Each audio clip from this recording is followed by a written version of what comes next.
So, ito yung mga signs na pumapayat ka or gumagana yung diet na ginagawa mo. Number 1, yung mga damit nyo nagluluagan.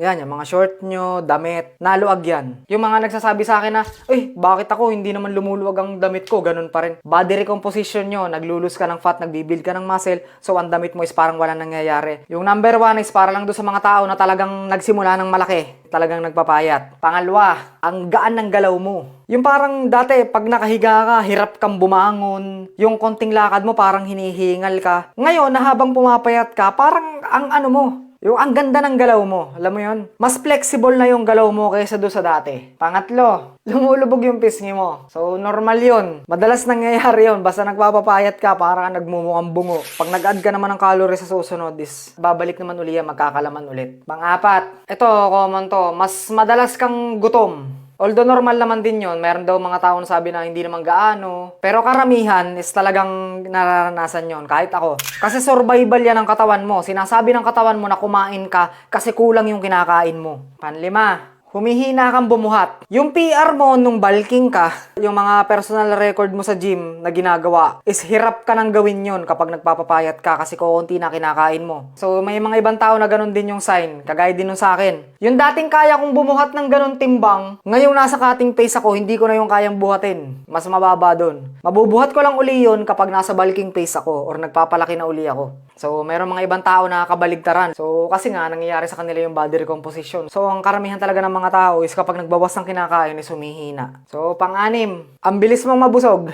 Alam mo yung kakain ka, yung dating kain mo nung hindi ka pa nagpapapayat. Pag kinain mo uli siya ngayon, parang hindi mo na kaya. Yun, isa pang senyalis yun na nag-a-adapt yung katawan mo sa mas maunting calorie intake. Example yan, mag-cheat meal ako ngayon. Ngayong araw na to, no? Takaw tingin ako. Yung akala kong kakainin ko to, ubus ko to. Tapos maya-maya, wala pa sa kalahati, hindi ko na kaya.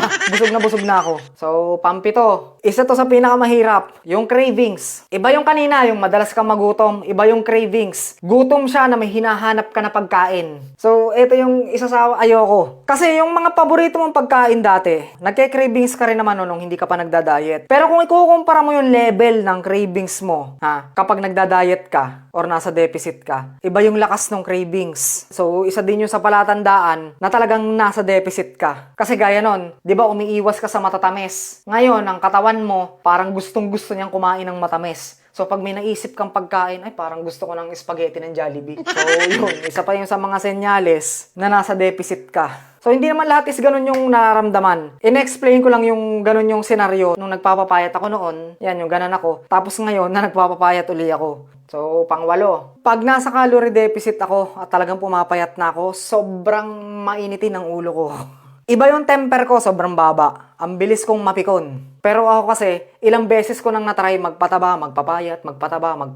At tuwing nagpapapayat talaga ako, hindi nawawala sa akin yun. Minsan pag naiisip nyo, ang hirap no. Yun nga ang challenge dun eh. Kaya nga ako konti ang gumagawa eh. Diba? Dito sa fitness industry. Kasi nga, talagang mahirap. So yun, wag nyo kalimutan. Lagay nyo sa comment section yung mga nararanasan nyo para yung mga bagong papasok pa lang sa calorie deficit is aware na sila kung ano yung mga mararamdaman nila sa susunod. So yun lang muna sa video na to. Makiki-follow na lang ako. Maraming salamat. Subscribe and follow Clouds Fitness for more fitness content.